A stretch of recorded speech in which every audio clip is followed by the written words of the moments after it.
Existe um filósofo que acreditava que a vida humana é marcada por sofrimento, que o desejo nunca termina e que a felicidade seja apenas uma pausa curta entre as dores.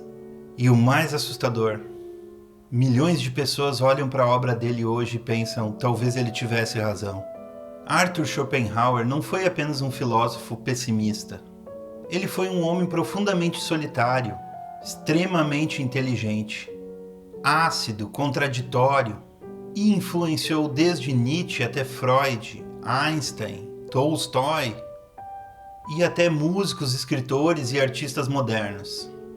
Hoje, em Gigantes da Filosofia, quem foi Arthur Schopenhauer? Schopenhauer nasceu em 1788 na cidade de Danzig, região que hoje pertence à Polônia. Seu pai era um comerciante rico. Sua mãe se tornou uma escritora famosa. Mas a relação familiar nunca foi simples. O pai era rígido, a mãe tinha uma personalidade forte. E Schopenhauer cresceu desenvolvendo um olhar extremamente crítico do ser humano. Desde jovem já demonstrava características intensas: isolamento, melancolia, inteligência acima da média, dificuldade social, comportamento explosivo. E existe algo curioso. Mesmo vindo de uma família rica, ele parecia profundamente incomodado com a existência, como se estivesse sempre observando algo sombrio por trás da vida comum. Quando Schopenhauer era jovem, seu pai morreu em circunstâncias suspeitas. Muitos historiadores acreditam que tenha sido suicídio, e isso marcou profundamente sua visão de vida. Enquanto outros filósofos falavam sobre progresso, razão e esperança, Schopenhauer começou a olhar para o sofrimento humano como algo central da existência. Para ele, o ser humano vive desejando, e o desejo funciona como um motor impossível de satisfazer totalmente. Tu conquista algo, logo quer outra coisa. Tu sonha com o objetivo, quando alcança, o vazio volta. E dessa observação nasceu sua ideia mais famosa: a vontade. Segundo Schopenhauer, existe uma força irracional movendo toda a existência. Ele chamou isso de vontade. Não vontade no sentido simples de querer alguma coisa, mas uma força cega, incessante, quase impossível de controlar. A vontade aparece no desejo, no impulso, na ambição, na fome, no ego, no medo, no instinto de sobrevivência. E o problema, segundo ele, é que estamos presos a ela. Por isso, a vida oscilaria entre duas coisas: sofrimento quando desejamos, tédio quando conseguimos o que queríamos. Essa talvez seja a frase mais famosa associada ao pensamento dele. A vida oscila como um pêndulo entre a dor e o tédio. E honestamente, mesmo mais de 200 anos depois, muita gente ainda sente que isso descreve perfeitamente a vida moderna. Schopenhauer ficou conhecido como o filósofo do pessimismo. Mas existe uma diferença importante. Ele não parecia pessimista apenas por tristeza. Ele acreditava sinceramente que o sofrimento fazia parte da estrutura da existência. Para ele, o ser humano luta constantemente. Nunca está plenamente satisfeito. Vive competindo, envelhece, perde pessoas, sofre emocionalmente, teme a morte.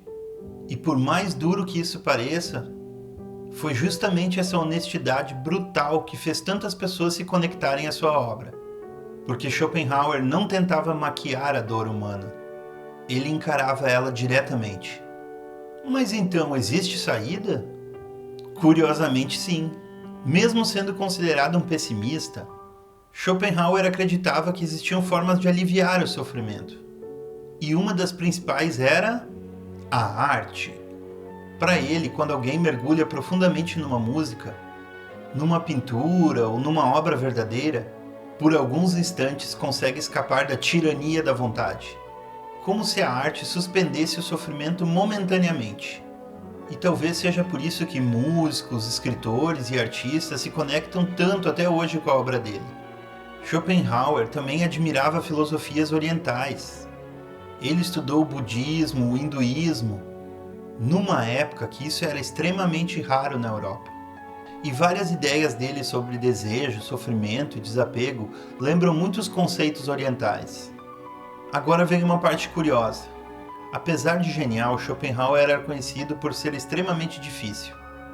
Ele brigava com outros filósofos, criticava quase todo mundo, tinha fama de arrogante. E existia uma enorme rivalidade entre ele e Hegel. Schopenhauer acreditava que Hegel era superestimado, tanto que tentou dar aulas no mesmo horário que Hegel na universidade. E o resultado? Quase ninguém apareceu nas aulas dele. Foi um fracasso humilhante. Durante muitos anos, Schopenhauer viveu praticamente ignorado. O reconhecimento veio só mais tarde. Mesmo começando ignorado, sua influência foi gigantesca. Ele influenciou Nietzsche, Freud, Tolstói, Wagner, Thomas Mann, Einstein, Jung, escritores existencialistas e artistas modernos. Nietzsche, inicialmente, admirava Schopenhauer profundamente. Freud enxergava paralelos entre a vontade irracional e o inconsciente. E muitos temas modernos sobre ansiedade, vazio, consumo exagerado e busca por satisfação parecem dialogar diretamente com suas ideias. De certa forma, Schopenhauer antecipou várias angústias do mundo moderno. Existe um detalhe curioso sobre Schopenhauer que revela muito da sua visão de mundo. Ele tinha uma conexão extremamente forte com cachorros, principalmente poodles. Enquanto criticava duramente o egoísmo humano, Schopenhauer frequentemente demonstrava mais carinho e empatia por animais do que por pessoas. E isso não era apenas excentricidade. Para ele, os animais eram mais autênticos, menos corrompidos por vaidade, ambição social e jogos de aparência. Existe até uma frase famosa atribuída a ele: a compaixão pelos animais está intimamente ligada à bondade de caráter. E olhando para sua filosofia, isso faz muito sentido. Porque apesar da fama de pessimista, Schopenhauer valorizava profundamente a compaixão. Talvez porque enxergava o sofrimento como algo universal. Hoje, muita gente conhece Schopenhauer como filósofo da depressão. Mas essa definição simplifica demais sua obra. Schopenhauer não estava tentando criar tristeza gratuita. Ele estava tentando encarar questões que muita gente evitava: o sofrimento, o vazio, o desejo infinito, a solidão, o medo da morte. E talvez seja por isso que ele voltou a ganhar força no mundo moderno. Num período marcado por ansiedade, excesso de estímulo, comparação constante, sensação de vazio, muitas pessoas encontram nas ideias dele um tipo de honestidade brutal, como se Schopenhauer dissesse algo que normalmente tentamos esconder, que alcançar coisas nem sempre resolve o vazio do ser humano. E ao mesmo tempo, mesmo enxergando a dor da existência, ele ainda acreditava na arte, na contemplação e na compaixão como formas de aliviar o sofrimento. Isso torna sua filosofia tão desconfortável, mas ao mesmo tempo tão humana. E talvez o motivo de Schopenhauer continuar relevante seja porque ele falou de dores que continuam existindo. A sensação de vazio, o desejo que nunca termina, a ansiedade, a busca constante por algo. Mas ao mesmo tempo ele também enxergava valor na arte, na contemplação e no silêncio. Como se existissem pequenos momentos que pudessem interromper o caos da existência. E talvez seja isso que muita gente procura até hoje. Esse foi mais um episódio de Gigantes da Filosofia. E agora eu quero saber: Schopenhauer enxergava a realidade com honestidade brutal ou ele foi pessimista demais? Eu reagi, agora é tua vez, bora? Quero saber o que tu sentiu.